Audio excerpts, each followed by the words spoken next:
नमस्कार किसान भाइयों।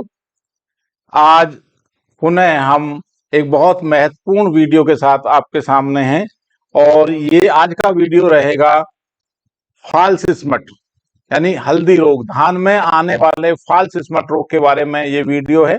और इसमें आज विस्तृत रूप से हम आपको बताएंगे कि ये फॉल्स स्मट कैसे आता है, इसका लाइफ साइकिल क्या है और ये कैसे आगे बढ़ता है, कैसे हम इसको कंट्रोल कर सकते हैं और कैसे हम इंटीग्रेटेड डिजीज मैनेजमेंट कर सकते हैं और अपनी फसल से ज्यादा फायदा ले सकते हैं। तो अभी हम शुरू करते हैं। आपको बहुत ध्यान से एक एक स्लाइड को आप देखें और अच्छी तरह से जब आप देखेंगे तो आपको जानकारी प्राप्त होगी और अच्छी समझ से आप पहचान पाएंगे कि किस तरह से हम बीमारी को पहचान सकते हैं। तो फॉल्स स्मट एक धान का बहुत महत्वपूर्ण रोग है जो कि फसल को 10% से लेकर 80% तक, यदि वैरायटी ससेप्टेबल है तो ये 80% तक ग्रेन को लॉस करता है और जो हमारा क्वालिटी है चावल की उसको भी बहुत बेकार कर देता है। आप देखेंगे ये एक रोग है जो जिस फंगस के द्वारा आता है, अस्टिलेजिनोडिया वायरेंस नाम का फंगस है। आप ये देखेंगे ये इस फंगस के द्वारा आता है और इसका सामान्य नाम जो लोग बोलते हैं वैसे फॉल्स स्मट है, झूठा स्मट बोलते हैं और देसी भाषा में लोग इसको हल्दी रोग भी बोलते हैं। हल्दी रोग क्यों बोलते हैं? क्योंकि जो गांठ का कलर है बाद में जो इस तरह बनता है बॉल, ये देखो ना हल्दी कलर का बन जाता है। ये जो बॉल है ये बना है जो हल्दी जैसा कलर है तो इसको हल्दी रोग भी बोलते हैं। धान में मुख्यतः ये आता है और इसका जो इम्पैक्ट रहेगा फसल में कि दाने को बाद में काला कर देगा, डिस्कलर होगा, काला कर देगा, खाली रह जाएंगे और जो हमारी फसल की जो उपज है उसकी क्वालिटी कम, बहुत बेकार हो जाएगी। चावल की रिकवरी पर इम्पैक्ट पड़ेगा और मार्केट में भाव को भी डाउन करता है। तो इस तरह के अब हम इसमें आगे देखते हैं कि फॉल्स स्मट का जो जीवन चक्र है वो कैसे चलता है। आप यहां देखेंगे ये यहाँ आपके ये बीमारी के जो कॉनिडिया हैं, स्पोर है यहाँ पड़े हुए हैं। एयर के द्वारा ये फ्लावरिंग होते हुए यानी फूल आते हुए पौधों के ऊपर आएंगे। यहाँ देखिए ये पौधा है, इसके ऊपर स्पोर आ जाएंगे फूल आते समय। फूल धान में जब फूल की ओपनिंग होती है सुबह 8:30 बजे से 12 बजे तक का टाइम है जो फ्लोरेट ओपन होते हैं। जो दाना का आप देखेंगे ना फूल आते टाइम जब फ्लोर ऐसे खुलेगा फूल, तो ये सुबह 8:30 बजे से 12 बजे तक का टाइम है। ये उसी समय में ये फंगस अटैक करता है। कैसे अटैक करेगा? ये यहाँ फूल आते हुए पौधों के ऊपर आएगा, फिर उनके अंदर स्पाइकलेट बोलते हैं इनको, दानों के अंदर ये गांठ धीरे धीरे आगे बढ़ना शुरू हो जाएगा और ये अपनी माइकोलॉजी जो होती है इसकी हाइफा ग्रोथ करेगा और ये अपने को आगे बढ़ाता जाएगा। और फिर दोबारा से ये देखेंगे आप यहाँ इनके जो फ्लावर की मॉर्फोलॉजी में आप देखेंगे इस तरह से ये अटैक करेगा। जो आपके स्टेमन्स फिलामेंट है, फ्लावर के पार्ट, उनके ऊपर ये यहाँ मल्टीप्लाई करेगा, यहाँ फिर अटैक करेगा और आप देखेंगे जो अगली स्टेज में जब यहाँ आया है फिर इसके ऊपर ये गांठ बन जाएंगी। आप देखें ना ये गांठ के रूप में हो गया और धीरे धीरे इसके ऊपर एक कवर होता है। जो गांठ है पहले शुरू शुरू में ये येलो रहेंगी, फिर पहले ग्रीन होंगी, फिर येलो होंगी और बाद में ब्लैक हो जाएंगी और फिर ये कवर इसका उतर जाएगा। तो इसको इसलिए फॉल्स स्मट बोलते हैं कि कवर इसका बहुत जल्दी से फूट जाता है, जो पाउडर बाहर निकलता है। और इसके जो जीवन चक्र को हमने 4 चरणों में बांटा गया है। तो पहला क्या चरण करेंगे हम, इसका कैसे इन्फेक्शन होगा, संक्रमण कैसे होगा। फिर जो बॉल हैं, जो फॉल्स स्मट की बॉल हैं, जो गेंद बनते हैं जिसमें हल्दी रोग के ये बीजाणु बनते हैं, उसका विकास कैसे होगा, फिर इनका फैलाव कैसे होगा और ओवर विंटरिंग यानी अगले सीजन में फिर कैसे ये अगले सीजन तक हमारे फसल को नुकसान करने के लिए पहुंचता है। इसके बारे में जानकारी हम अगली स्लाइड में इस तरह देंगे। आप अब देखते हैं कि नेक्स्ट में फॉल्स स्मट का जीवन चक्र के अंदर ही कि इसमें फॉल्स स्मट का विकास कैसे होगा। अब आपने यहां देखा, ये नीचे सबसे नीचे देखेंगे धान की बाली में जिस तरह फूल खिलता है वो ये है, इस टाइम में ये अटैक करता है। अब यदि बाली के फ्लावर को एक फूल को अंदर से देखेंगे तो ये नर भाग है जिसको एंथर बोलते हैं और जिस ये छड़ी जहां जिसके ऊपर एंथर लगा हुआ है इसको हम ये फिलामेंट है। और ये जो पार्ट है जहां आपको ये दिखाए रोए वाले, ये हमारा फीमेल पार्ट है। तो ये क्या करेगा, स्पोर यहाँ जब स्पोर इसके आते हैं तो ये यहाँ सेटल हो जाते हैं। यानी फर्टिलाइजेशन होने के बाद बनना था चावल, चावल की जगह ये बॉल बनना शुरू हो जाती है, ये बॉल। तो यहाँ फ्लावर में अटैक करता है, और अटैक करने का टाइम इसका ज्यादातर फ्लावर ओपनिंग के टाइम में होता है, और इस टाइम में सुबह 8:30 बजे से लेकर 12 बजे तक का, उस टाइम में मौसम इसके फेवर का है। और स्पोर यदि अवेलेबल है तो ये अटैक कर जाएगा, क्योंकि एक फ्लोरेट केवल 45 सेकंड के लिए खुलती है, उस टाइम ही ये अटैक करता है। एक बाली में पूरी बाली को एक साथ नहीं करेगा, जो फ्लोरेट खुली मिलेगी उसी में इसका स्पोर जाता है और वही डेवलप करता है। जैसे कि आप देख रहे हैं कि बाद में यहाँ ये फ्लावर को, ये बहुत अच्छी तरह देखें, धान का जो फ्लावर है उसका पूरा पार्ट ये है, इसके एंथर है, ये आपका फिलामेंट है, ये इसका फीमेल पार्ट ओवरी है, और यहाँ ये अंदर अंदर विकास करके बन जाता है। इसकी संक्रमण जब ये करेगा, इसके लिए तापमान हमारा 25 से 30 डिग्री सेल्सियस हो, और जो मॉइस्चर है, ह्यूमिडिटी है, वो 80% होगी। उस टाइम में इसके अटैक होने की संभावनाएं बहुत ज्यादा होंगी, और जो बॉल है उनका विकास ज्यादा होगा। इसमें क्या करेंगे, आप देखेंगे यहाँ ओवरी में ये जब इन्फेक्शन कर देगा तो उसके बाद इसमट की बॉल बनेंगी, राइस के जगह यहाँ ये इसमट की जो बॉल बनना शुरू हो जाएंगी। और आप ये देखेंगे कि ये स्मट बॉल किस तरह विकास करेंगी, कैसे डेवलप करेंगी। पहले एक बनेगा, फिर दूसरा आपको दिखाई देगा इस तरह से, और फिर पूरी फसल इस तरह से अलग अलग ये बॉल इसके अंदर बन जाएंगी। और जैसे ही ये बॉल परिपक्व होंगी, परिपक्व जैसे पकती जाएंगी, ये फिर फूटना शुरू हो जाती हैं, और इनका आप देखेंगे व्यास में अच्छी मोटी 1 सेंटीमीटर तक व्यास डायमीटर की ये बॉल बन जाती है। पहले हरे रंग की होती है, बाद में मखमली परत से ढक जाती है, और वो जीवन के आखिर में आते आते फिर ऊपर से परत हट जाती है, और जो पाउडर है वो ओपन हो जाता है। स्मट वाल संक्रमण में 15 से 20 दिन के भीतर ही कामयाब रहता है ये, और पर्यावरण की परिस्थितियों के ऊपर डिपेंड करता है। यदि हमारा टेम्परेचर और ह्यूमिडिटी इसके फेवर में है और स्पोर अवेलेबल है, तो इन्फेक्शन बहुत तेजी से हो जाएगा। आप देखेंगे पूरा क्रॉप इस तरह से ये बॉल बन जाएंगी, जिसे हम हल्दी जैसी गांठ कहते हैं, बन जाएंगी, क्योंकि इन्फेक्शन यदि हो चुका है तो बॉल इस तरह डेवलप हो जाएंगी। अब हम आगे आते हैं कि ये बीजाणु कैसे फैलता है, क्योंकि अब बॉल बन चुकी है तो स्पोरुलेशन बोलते हैं इसको, फैलाव के लिए।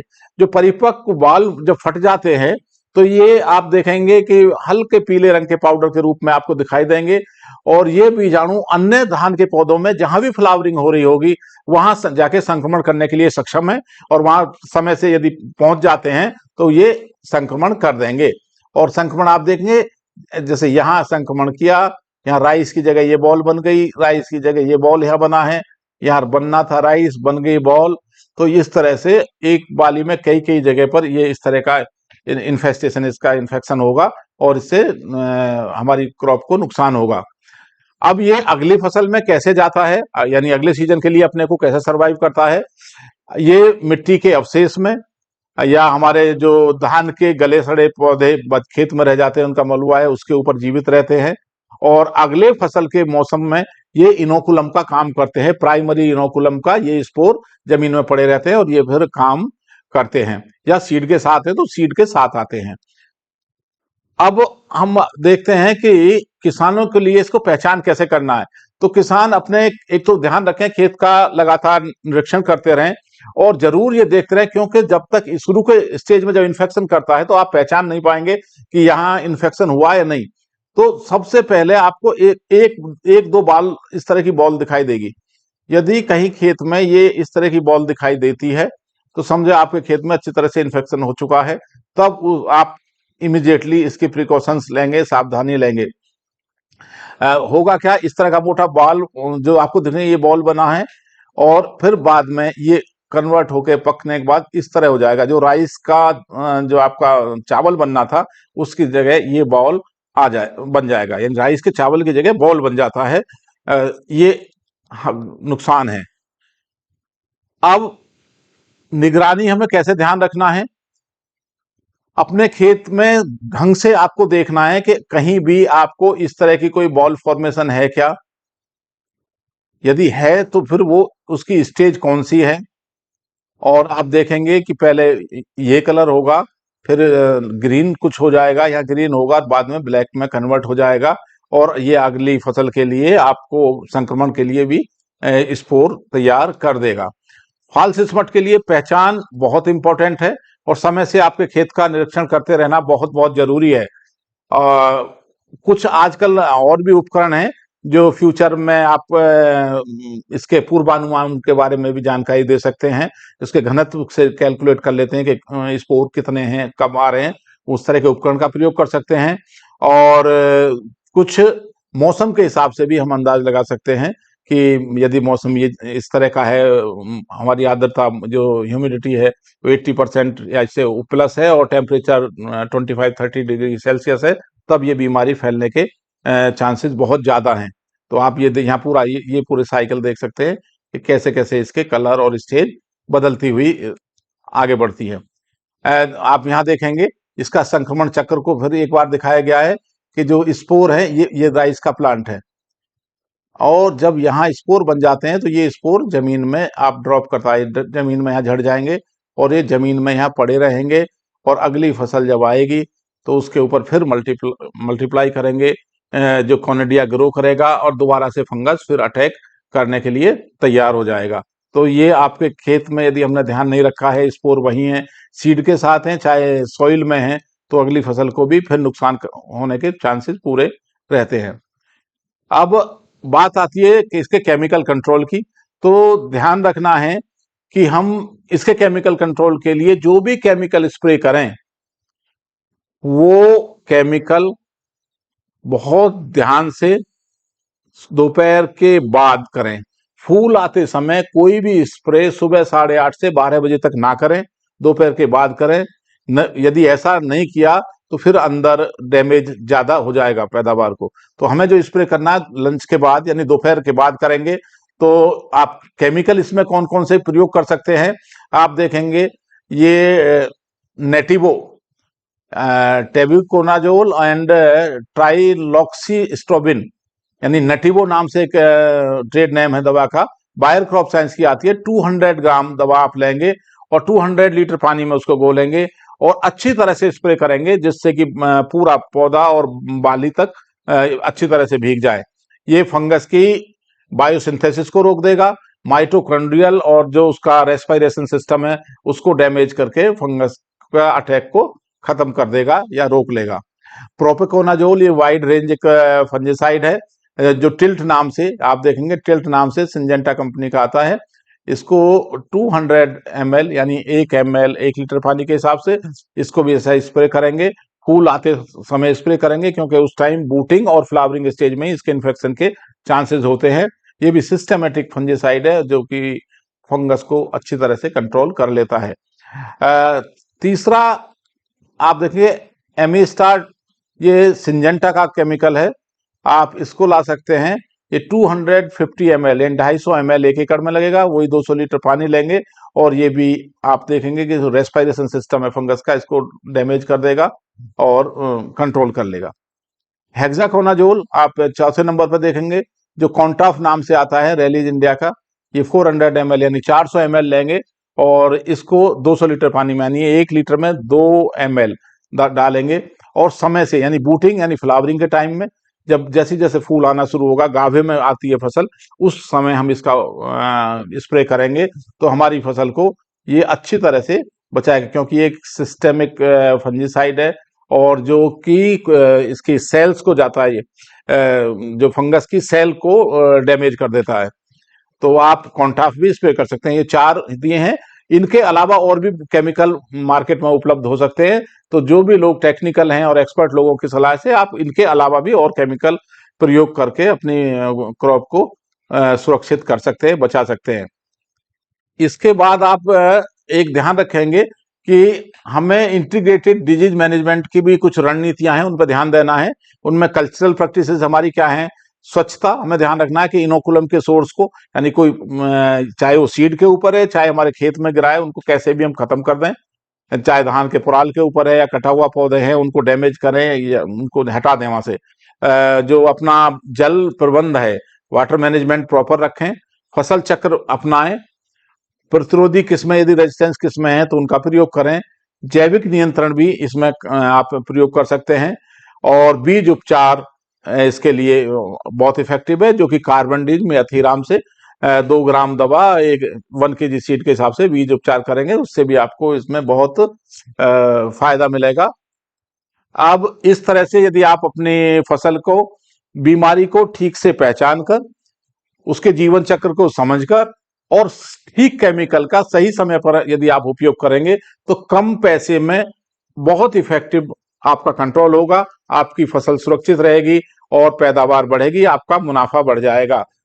तो मैं आप सभी लोगों को ये वीडियो देखने के लिए बहुत बहुत धन्यवाद देता हूं, और एक विनती करता हूं कि आप इस चैनल को, सिग्नेट सीड के चैनल को सब्सक्राइब करें।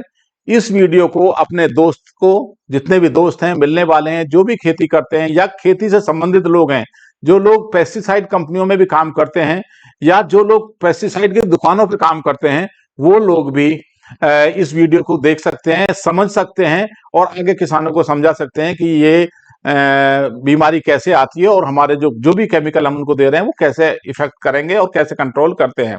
तो वीडियो देखने के लिए आप सभी का बहुत बहुत धन्यवाद। साथ ही साथ Signet crop sciences India private limited के मैनेजमेंट को भी बहुत बहुत धन्यवाद कि उन्होंने हमें अपने चैनल पर ये वीडियो अपलोड करने का मौका दिया। बहुत बहुत धन्यवाद।